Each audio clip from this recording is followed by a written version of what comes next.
Hello and welcome to Introduction to Mindfulness. My name is Amber Spring and I will be your instructor for this course. I just wanted to brief you a little bit on how to navigate through Brightspace and what the expectations are for this semester. So when you log into this course from your home screen, it will look like this. This first section is any announcements that I might have, changes that I might have made, reminders, things that might be coming up that I feel like might be of interest to you, that kind of thing. So today all we're seeing is the welcome message. So I'm just kind of giving you a little welcome to class here. I would like for you to use content to access all of the things in the course. And as you can see here, I have the course outlined by weeks.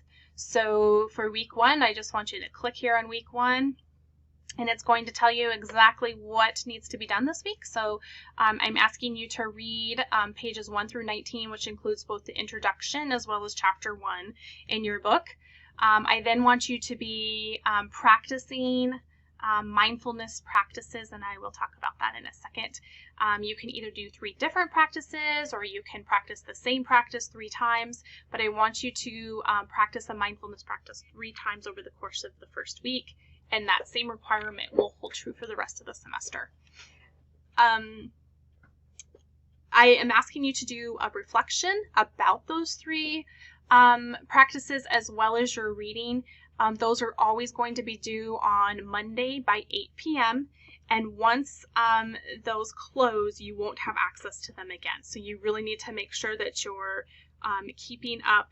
And, obviously you can't do a reflection on something that was meant to be done in a week, like 2 weeks or 3 weeks later. So really making sure that you're doing those in a timely manner.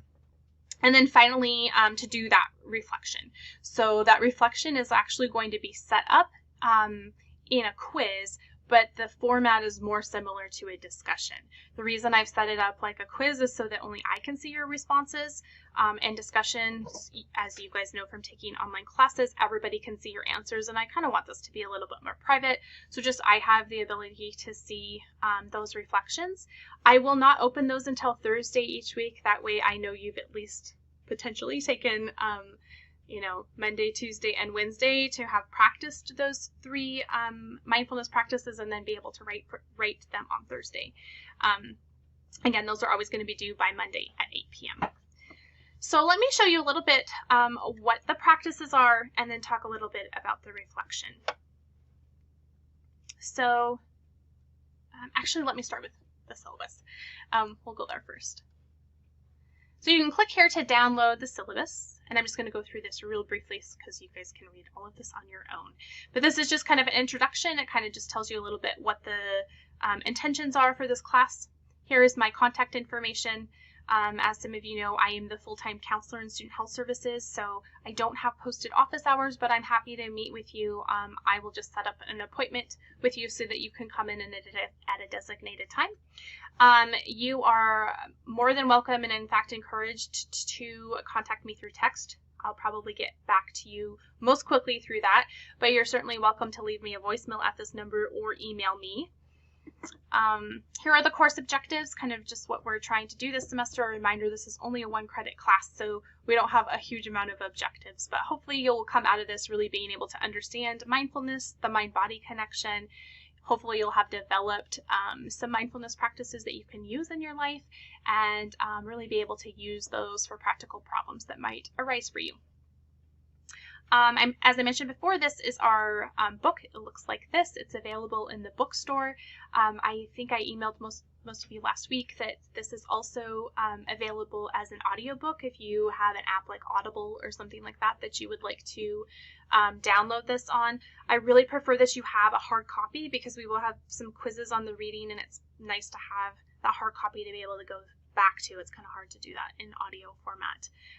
But for some of you, you might prefer to listen to that. You don't always have an option with textbooks, so we wanted to make sure you knew that. There will not be a lot of things graded in this course. As I mentioned, it's only 1 credit, but we will be having 2 quizzes, one about the first week of March, one about the first week of April regarding the reading. So that'll just review the book and any supplementary readings I might give you. The most important and the biggest percentage of your grade is going to be those weekly reflections. So we'll have those for all 14 weeks in the semester. Those are going to be worth 10 points each for a total of 140 points. And then you'll have a final project that I'll talk about in a second.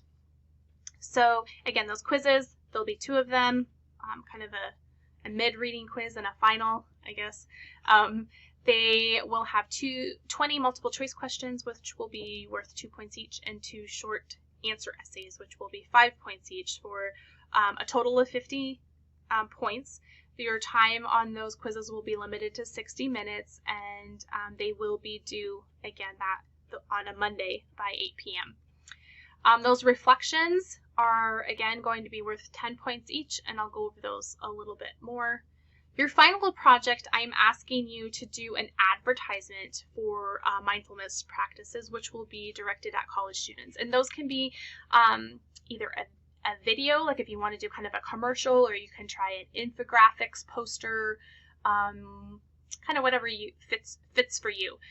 It has to include both the scientific benefits as well as some anecdotal evidence from your experiences this semester, as well as any other anecdotal experiences that you can get your hands on from other college students. So those last couple of weeks where we're going to be doing application of mindfulness article 1, 2, and 3, those last 3 weeks of class, I'm going to be giving you some reading that is targeted toward mindfulness and college students, which should help you with that final project. I've listed some responsibilities, etc., some resources on campus, our academic integrity policy. I think it'd be pretty hard to cheat in this class given that most of this is personal reflection, but just a reminder that obviously plagiarism is not allowed. The course schedule, I'm pretty black and white with this. Your assignments are always going to be due on Monday by 8 p.m. The one exception to that is for President's Day weekend. I've just given you an extra day, so it's due on Tuesday. But otherwise, everything is due on Monday except the final, which is due on Thursday, April 29th by 5 p.m., which will give me time to grade it before grades are due. So that is the syllabus. Just going to go back here to our table of contents, show you a little bit about the mindfulness practices and the log. So what will eventually show up for you here is more and more and more mindfulness practices. This week you only have access to a couple because there actually aren't any during week 1 readings, and I want you to be able to start practicing those. So I've posted something on One Mindfully. I'll probably put a couple more on this week too. But I'm really trying to follow the recommendations of the author of your book. So she's asking you to read a few pages of the book every day. Spend 10 minutes a day practicing one of the skills or meditations. I'm not requiring you to do it that often. I just want you to do it 3 times a week, but certainly you're going to get the best benefit if you are doing 10 minutes of mindfulness each day. She is recommending that you keep a log of your daily practices, and I've kind of created something for you to utilize. You certainly can download the app that she mentions throughout the book called Kuru Mindfulness.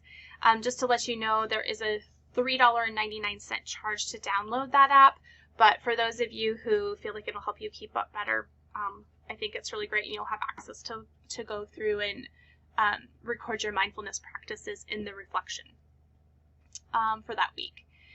Also, she's recommending that every day you record 2 things that are positive in your life or that you can be grateful for, to give yourself some leniency. You know, sometimes you're going to mess up or miss a day or whatever. Just pick up where you left off the next day. I just mentioned this is kind of like a physical fitness program. You know, if you miss a day or whatever, it doesn't mean that all the work you've done up to that point is pointless. You just have to pick up and continue. Try to be mindful as you go about your day. You know, being able to pick some activities that you typically do pretty mindlessly. I talk about that being on autopilot when we just kind of move through our day. We're not really thinking, in the moment. So pick some things like brushing your teeth or putting on your socks, where you're really paying very close attention to just that activity, the sensations, the thoughts, the feelings that are associated with it. And each week pick a different activity or activities. And then really kind of hold off on assessing whether or not this is beneficial to you until you've made it all the way to the end of the book. I'm probably going to ask you to do that a little earlier on just because it's taking us, I'm really having to spread this out.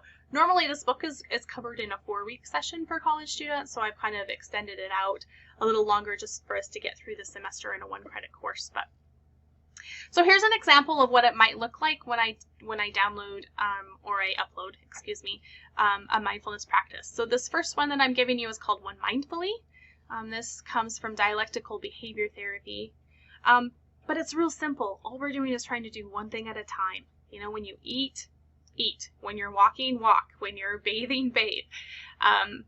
You know, to not allow distractions to come in, and when they do, just let go of them and concentrate back on the thing that you're doing. Mindfulness is never about getting our brains to a place where those thoughts don't come in, where those distractions don't come up. They will. It's about letting go of that and refocusing, letting go and refocusing. People who get really great at mindfulness can make those periods of time that those distractions come in longer and longer and longer. Hopefully that will happen for you too, but it's certainly not an expectation that you're going to be able to clear your mind. That's just not realistic. So I've given you lots of examples here of things you can do one mindfully. You know, eat an orange, take a shower, that kind of thing. And then if you are still having a hard time after reading the first 20 pages of how you might do this, I've given you some specific examples here. So there's some PDF documents, some videos, some audio that you can listen that will instruct you what to do. After you have completed a mindfulness exercise, I want you to go to the log, and here's a sample here, and record what you did. So I just did pretend here and filled this out. So I said that on Monday at 7 in the morning, I practiced 10 minutes of breath awareness. And my reflections, I just ask you here, like, what did you notice? What were your thoughts, emotions, sensations in your body, changes in your mood? You can certainly write way more than I've written here, but I just said I noticed my breath in the back of my throat, a coolness on the in-breath and a warmth on the out-breath. I noticed that 10 minutes passed really quickly, and afterwards I felt alert and awake. My gratitudes for the day: I'm grateful for the sunrise and that it's coming earlier each day. I really hate the dark winters. I'm grateful for music and its ability to shift my mood. You know, and I wrote about what my experiences were on Thursday and Sunday, and these are the things that I will be putting in my reflection. So as you look here at this log sample, I've also given you a blank one here called Weekly Log.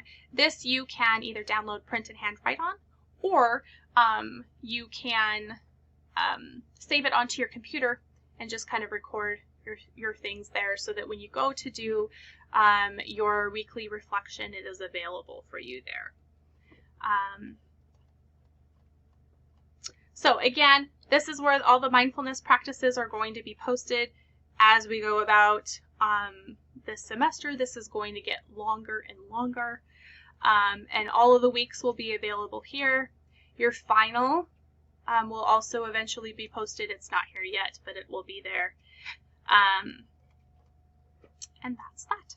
So I'm going to make a separate video about the weekly reflections because I think that might take me a little time and I'm limited to 15 minutes here. So again, if you have any questions, please let me know, but I hope this brief explanation of the course and our format will be helpful for you.